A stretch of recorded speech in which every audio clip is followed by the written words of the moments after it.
마가복음 9장. 예수께서 이렇게 쐐기를 박으셨다. 이것은 믿을 수 없는 훗날의 이야기가 아니다. 여기 서 있는 너희 가운데 그렇게 되는 것을 볼 사람들도 있다. 그들은 하나님 나라가 위엄 있게 임하는 것을 볼 것이다. 엿새 후에 그들 가운데 세 사람이 정말 그것을 보았다. 예수께서 베드로와 야고보와 요한을 데리고 높은 산에 올라가셨다. 그리고 그들 눈앞에서 그분의 모습이 완전히 변했다. 그분의 옷은 아무리 표백해도 더 하얘질 수 없을 만큼 반짝반짝 빛났다. 엘리야와 모세가 함께 나타나서 예수와 깊은 대화를 나누고 있었다. 베드로가 끼어들었다. 라삐님, 지금은 중대한 순간입니다. 기념비 셋을 세우는 것이 어떻겠습니까? 하나는 주님을 위해, 하나는 모세를 위해, 하나는 엘리야를 위해서 말입니다. 일행과 마찬가지로 눈앞의 광경에 놀란 베드로가 무심코 내뱉은 말이었다.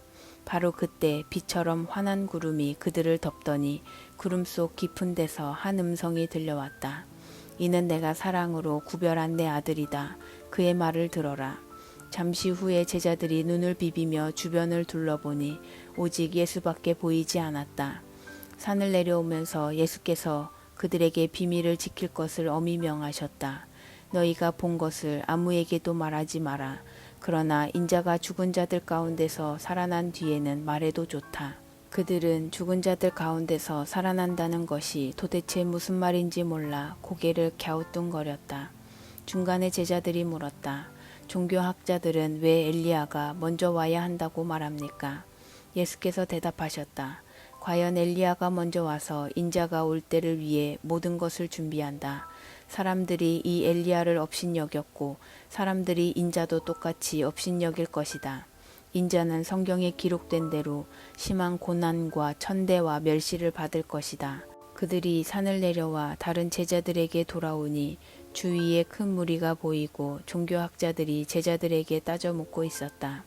예수를 보자마자 무리 가운데 반가운 기운이 일었다. 사람들이 달려와서 그분을 맞이했다. 예수께서 물으셨다. 무슨 일이냐? 왜 이렇게 소란스러우냐? 무리 가운데 한 남자가 대답했다. 선생님, 귀신 때문에 말을 못하는 제 아들을 선생님께 데려왔습니다. 귀신이 사로잡을 때마다 아이가 바닥에 거꾸러져 입에 거품을 물고 이를 갈면서 막대기처럼 굳어집니다.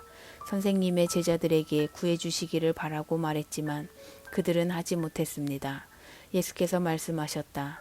하나님을 모르는 이 세대여, 내가 같은 말을 몇 번이나 해야 하느냐? 얼마나 더 참아야 하느냐? 아이를 이리 데려오너라. 그들이 아이를 데려왔다. 귀신이 예수를 보고 아이에게 발작을 일으키게 하니 아이는 입에 거품을 물고 바닥에서 몸을 뒤틀었다. 예수께서 아이의 아버지에게 물으셨다. 이렇게 된 지 얼마나 되었느냐? 어려서부터 그랬습니다. 귀신이 아이를 죽이려고 불속이나 강물에 던진 것이 몇 번인지 모릅니다. 만일 하실 수 있거든 무엇이든 해주십시오. 불쌍히 여기셔서 저희를 도와주십시오. 예수께서 말씀하셨다. 만일이라니 믿는 사람에게 만일이란 없다. 모든 것이 가능하다. 그분의 입에서 말이 떨어지기가 무섭게 아이의 아버지가 부르짖었다. 제가 믿습니다. 의심하지 않도록 도와주십시오. 무리가 속속 모여드는 것을 보시고 예수께서 악한 귀신에게 명령하셨다. 벙어리의 귀머거리 귀신아, 내가 내게 명한다. 아이에게서 나와 다시는 얼씬거리지 마라. 귀신은 고함을 지르고 마구 몸부림치면서 나갔다. 아이는 송장처럼 핏기가 없어졌다. 그러자 사람들이 아이가 죽었다고 말하기 시작했다. 그러나 예수께서 아이의 손을 잡아 일으키시자 아이가 일어섰다.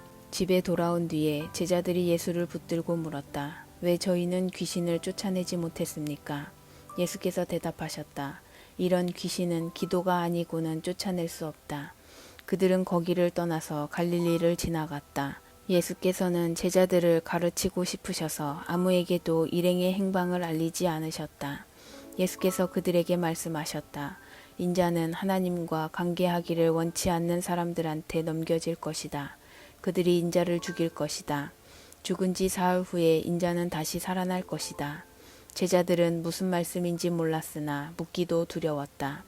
그들이 가버나움으로 갔다. 예수께서 집에 계실 때 제자들에게 물으셨다. 너희가 길에서 토론하던 것이 무엇이냐? 불안한 침묵만 흘렀다. 그들은 자기들 가운데서 누가 가장 큰 사람인지를 두고 서로 입씨름을 벌였던 것이다. 예수께서 자리에 앉아 12 제자에게 말씀하셨다. 너희가 첫 자리를 원하느냐? 그렇다면 끝자리로 가거라. 모든 사람의 종이 되어라. 예수께서 방 한가운데 어린아이 하나를 세우시고 아이를 품에 안으며 말씀하셨다. 누구든지 이 어린아이들 가운데 하나를 나처럼 품으면 곧 나를 품는 것이고 또 나를 훨씬 넘어서서 나를 보내신 하나님을 품는 것이다. 요한이 입을 열었다. 선생님, 어떤 사람이 주님 이름으로 귀신을 쫓아내는 것을 보고 우리가 막았습니다. 그가 우리에게 속한 사람이 아니어서 그렇게 했습니다. 예수께서 기뻐하지 않으셨다. 그를 막지 마라. 내 이름으로 선하고 능력 있는 일을 하고서 바로 나를 깎아내릴 사람은 없다. 그가 적이 아니라면 곧 우리 편이다. 누구든지 내 이름으로 너희에게 물 한 잔만 주어도 그는 우리 편이다. 하나님이 반드시 알아주실 것이다. 그러나 너희가 어린아이처럼 순진하게 믿는 이들 중에 하나를 괴롭히고 못살게 굴거나 그들의 믿음을 이용하면 너희는 곧 후회하게 될 것이다.